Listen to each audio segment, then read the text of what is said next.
I have spoken with 4 of the families, and I spoke directly to the student who is in good condition. Law enforcement, including university police, local law enforcement agencies, and Virginia State Police, continue their search for the suspect and will not stop until he is found. They have, however, lifted the shelter-in-place order following an exhaustive building-by-building search of grounds and are confident that the suspect has left the area. Classes and all extracurricular activities have been canceled for today, including the men's basketball game scheduled for this evening. Although we do not yet have a full understanding of the motive and circumstances surrounding these events, police are investigating as we speak. We will continue to keep the community notified of developments via our emergency alert system and further community-wide emails. I'm grateful to law enforcement for their response and to our community for facilitating their work with what I realize has been a long shelter-in-place order.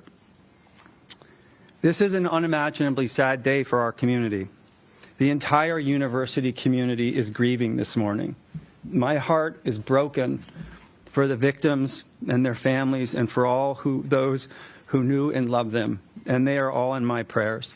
As I've said before, when I see our students, I see my own kids.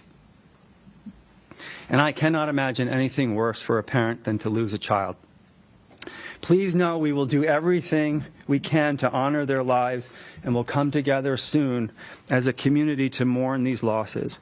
In the meantime, if you need help, especially our students, please don't hesitate to reach out to the resources listed in the email I sent early this morning.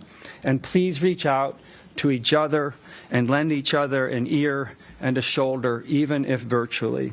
This is an extraordinarily difficult day for our community, and we need to comfort and support each other and those closest to the victims of this horrendous shooting. Thank you, and now I'd like to turn it over to Chief Longo.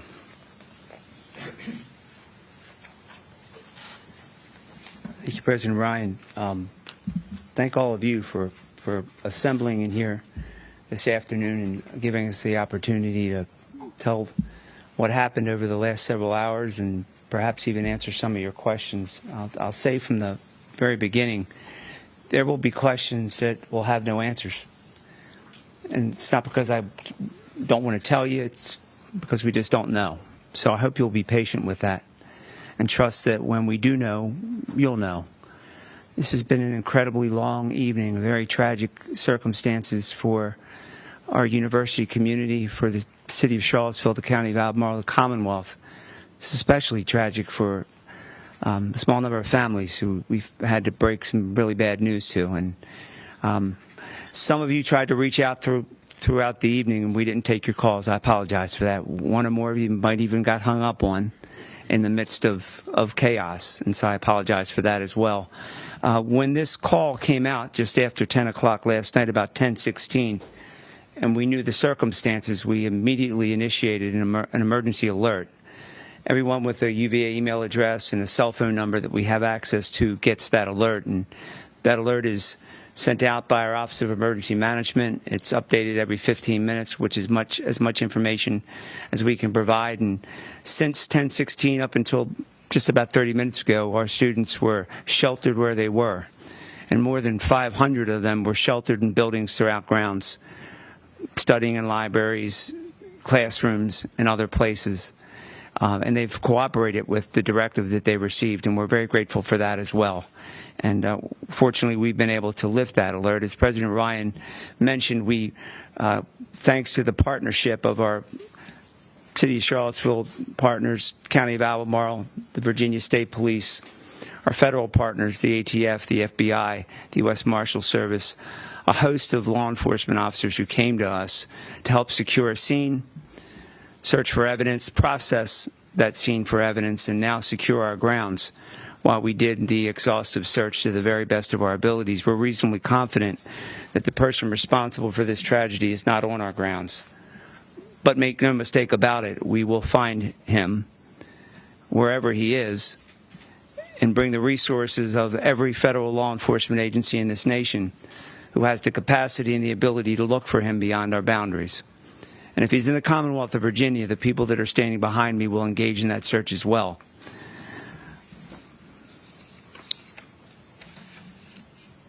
The bodies of Devin and Deshaun, as President Ryan indicated, were found inside a charter bus where they had been for the day enjoying a school activity, having a meal together, and coming back to our grounds. And someone amongst them chose to do an act of violence. And we found them dead inside that bus. And for hours, we had to process a crime scene. And I know I don't have to tell you how difficult that is for a family to not know, to see email chatter and social media. And boy, we did our best to try to keep up with that, to let people know what we knew and what we were trying to do. And hopefully now that we've caught up, we'll be able to continue to share that message to the many families across this world that have young people here at our university, to let them know that their young people are okay and that there will be people here for many days to take care of them.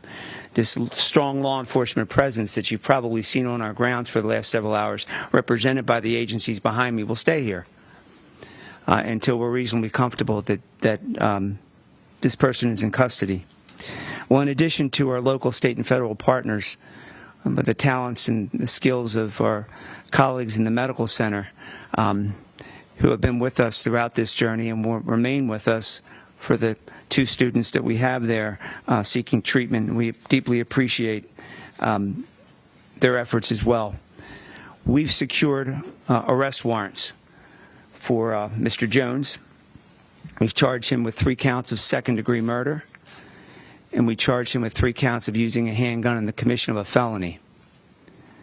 Those facts and circumstances were reviewed by a judicial officer, and those are the charges that were proffered.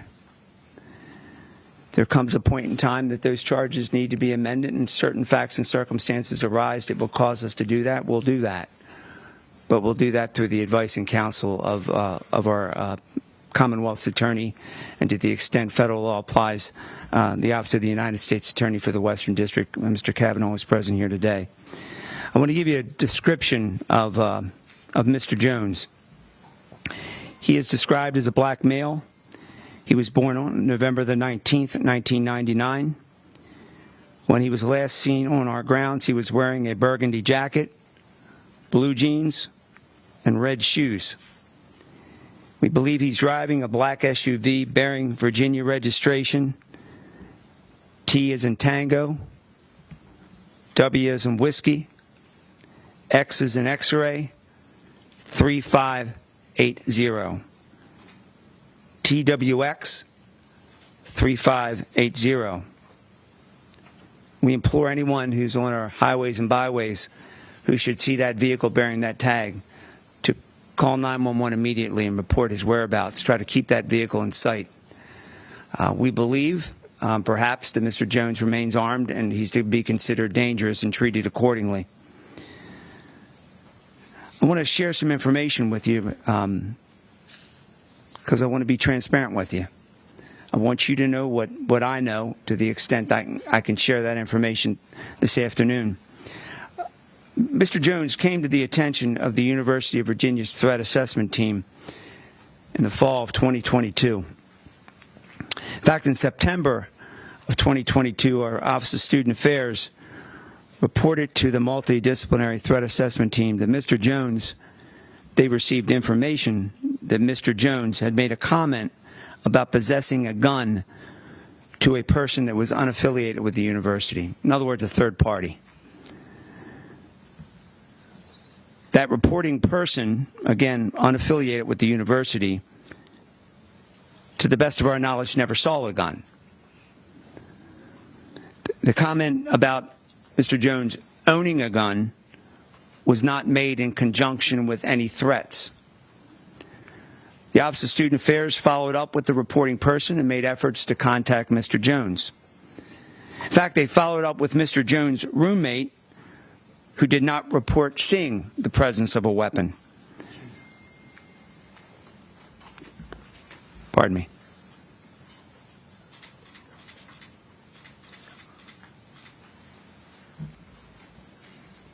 Thank you, Captain. We just received information the suspect is in custody.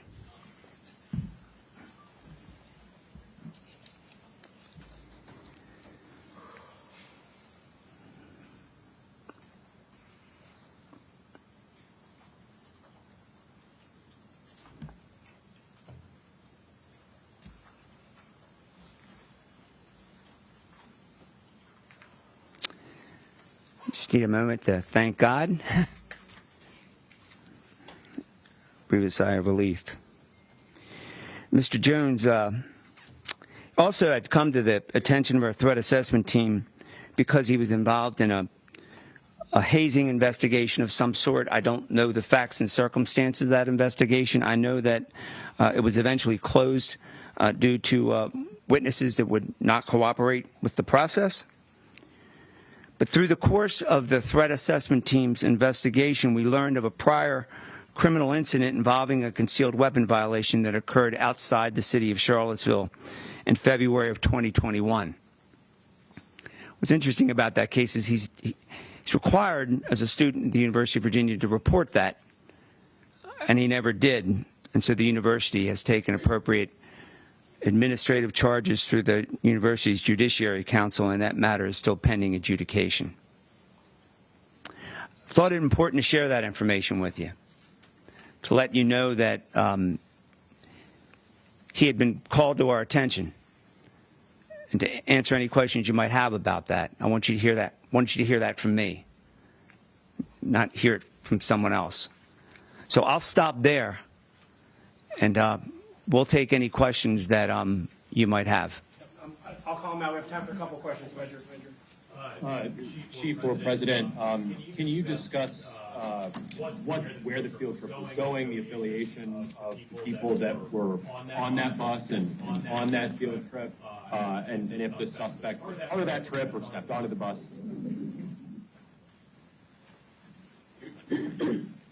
Thank you for the question.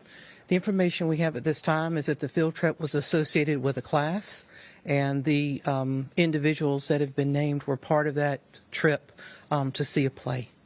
That is, to see a play associated with the class. So it was a class field trip. Was the suspect in that class? Or I do not have those details. Do you know what class it was? I do not. What play it was? I'm sorry? You know what play it was? I do not. We're seeking out all of that information. As you can imagine, the students are quite traumatized by the tragic events. Was the play in Washington, D.C.? I do not have the exact location. We are finalizing all of that. The three victims who died were football players. So the play was in Washington, D.C. Where and how was it apprehended?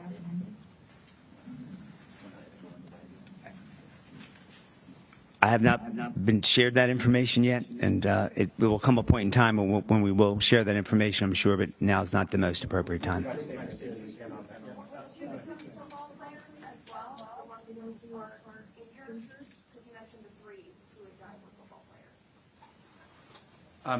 We're not releasing information about the patients who are still in the hospital at this time. Right in the back left. Yeah, Chief, you mentioned the previously brought to your attention. Did your office ever make contact, or the student assessment office ever make contact with Jones prior to this? I can't speak for student affairs. The University Police Department had no contact him with this. The University Police Department is one of many people that's on that multidisciplinary threat assessment team, and we provide some of the background with respect to individuals to come before that team. But to my knowledge, we did not have any contact with Mr. Jones with regard to that incident. Is there a ballpark figure on how many people were on the bus? My understanding is ballpark about 25. And can you tell us how he got away and how he was apprehended? Was he walking? Was he driving? Don't know how he got away or how it was that he fled the scene, and I don't have information with respect to how he was apprehended. Chief, any details you can share about what led to the shooting? What kind of bus did they have? We're in the process of doing that now. No details you can share this time about how, whether there was a conflict? Yeah, not at this time. When and where did the third victim die if the two were found dead on the bus? Third victim was transported to the medical center and died there.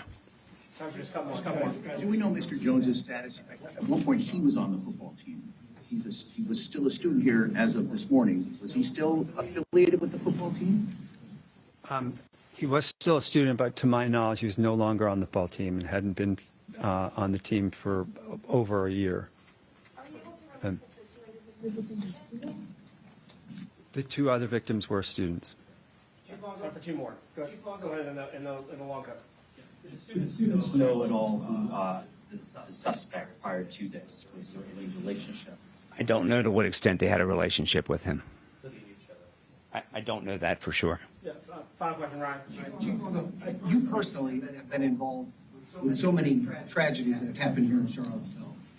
If you could just talk, I don't know if you've been able to process those feelings at all, what this community has been through over the past decade or so, and how this impacts all of that right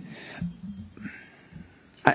I don't know that I've really had time to process that to the extent that you speak of. I can tell you that the people that are standing behind me now, it speaks for itself, how we get through these things. These agencies that are represented here were on these grounds very quickly.